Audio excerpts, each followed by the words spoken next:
జోహార్ comrade BT Ranadive గారు సాధిస్తాం రణదేవి గారి ఆశయాలని ఈరోజు ఏప్రిల్ 6న బీటీ రణదేవి గారు మరణించి దూరమైన రోజు 1990లో ఏప్రిల్ 6న సుమారు 35 సంవత్సరాల క్రితం తను మరణించడం జరిగింది.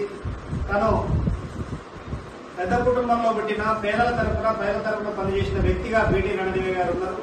ఆయన ఆ రోజుల్లోనే ఎంఏ పూర్తి చేసి మొట్టమొదటి కమ్యూనిస్టు పార్టీలో చేరి కేంద్ర కమిటీ సభ్యుడిగా, అదేవిధంగా 48లో ఇక్కడ తెలంగాణ సాయుధ పోరాటం జరిగే సమయంలో ఆల్ ఇండియాలో భారత కమ్యూనిస్టు పార్టీకి ప్రధాన కార్యదర్శిగా పనిచేసిన వ్యక్తి బీటీ రణదేవి గారు. అదేవిధంగా సిఐటియుకి సంబంధించి 1970లో సిఐటియు ఆవిర్భవించే రోజు ఆల్ ఇండియా మొట్టమొదటి అధ్యక్షుడిగా పనిచేసిన వ్యక్తి బీటీ రణదేవి గారు.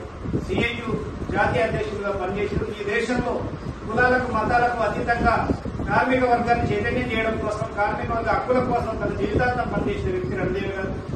ప్రస్తుతం మోడీ గారు తీసుకొచ్చిన లేబర్ కోడ్లకు వ్యతిరేకంగా పోరాటం చేయాల్సిన బాధ్యత కార్మిక వర్గం పైన ఉన్నది. ఇవాళ నేటికి అసమానతలు కొనసాగుతున్న పరిస్థితి ఉన్నది. అందుకే ఈ కుల మతాలకు అతీతంగా కార్మిక వర్గం చైతన్యవంతంగా కార్మిక హక్కుల కోసం పనిచేయడం ద్వారానే, లేబర్ కోడ్లకు వ్యతిరేకంగా పనిచేయడం ద్వారానే రణదేవి గారికి నిజమైన నివాళులు అర్పించడం వల్ల ఉంటుంది. ప్రస్తుతం మోడీ ప్రభుత్వం అధికారంలోకి వచ్చిన తర్వాత పూర్తిగా కార్మిక వ్యతిరేక విధానాలు అవలంబిస్తా ఉంది. ఇవాళ ఇప్పటి వరకు ఉన్న కార్మిక చట్టాలను 29 చట్టాలను రద్దు చేసి లేబర్ కోడ్ తెచ్చిన పరిస్థితి ఉన్నది. కార్మిక వర్గం ప్రపంచవ్యాప్తంగా పోరాడి సాధించుకున్న 10 గంటలను సైతం ఇవాళ మోడీ గారు 8 గంటల నుంచి 12 గంటలకు పెంచిన పరిస్థితి ఉన్నది. కార్మిక వర్గం పోరాట స్ఫూర్తికి విఘాతం కలిగిస్తున్న మోడీ విధానాలకు వ్యతిరేకంగా పనిచేయాల్సిన కర్తవ్యం కార్మిక వర్గం పైన ఉన్నది. అదే తరుణంలో ఏప్రిల్ 6 నుంచి 14 వరకు సిఐటియు దేశవ్యాప్తంగా సామాజిక వారోత్సవాల కార్యక్రమాన్ని నిర్వహిస్తా ఉంది. ఈ రోజు రణదేవి గారి వర్ధంతి నుంచి ఏప్రిల్ 14 అంబేద్కర్ జయంతి వరకు కూడా ఈ కార్యక్రమాలు కొనసాగుతాయి. ఏప్రిల్ 10న విమలా రణదేవి గారు జయంతి ఉన్నది.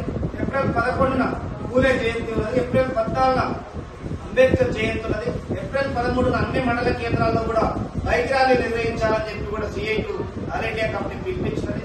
సామాజిక సమానత్వం కోసం సిఐటిగా పనిచేస్తున్న క్రమంలో కార్మిక వర్గం అంతా ఈ కార్యక్రమాలు జయప్రదం చేస్తూ రణదేవి గారి ఆశయ సాధనలో పునరంకితం కావాలని చెప్పి ఈ సందర్భంగా తెలియజేస్తూ జోహార్ కామ్రేడ్ బీటీ రణదేవి గారు సాధిస్తాం రణదేవి గారి ఆశయాలని.